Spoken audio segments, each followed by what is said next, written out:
Well, there's a hive of activity in this kitchen today. On the menu is cheesecake and fish cakes. And believe it or not, many of these men have never learnt to cook before, including Carlton over here. This is your first time learning to cook. Why did you decide to come along and do these lessons? Unfortunately, my missus passed away, so I have to learn to feed myself. And she cooked, did she? She was the main cook. Oh, well, I'm sorry to hear that, but I'm sure she'd be very proud of your skills here. How's it all going? Are you enjoying it? Very good. Very good. It's quite enjoyable, and I got a bunch of jokers.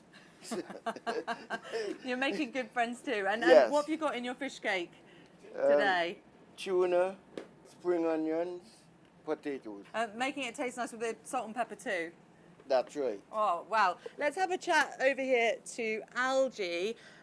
You're not new to cooking, but this is really important to get the guys together, isn't it, and have a bit of a social? Absolutely. I mean, initially I came down because my brother was living in Llanharan, somewhat isolated from his family and friends, so it was to keep him company.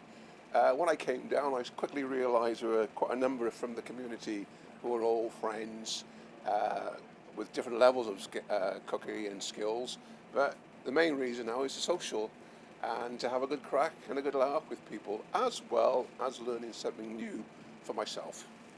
Lovely stuff. And Trish, you're in charge here. Gosh, you've got your hands full with this lot, haven't you? How are they getting on? Well, it's brilliant, really. We've been going from stage to stage. We've been together since about end of February, and each week we're learning something new. So they started off with simple pancakes on the first day, and a couple of weeks ago they made their own bread.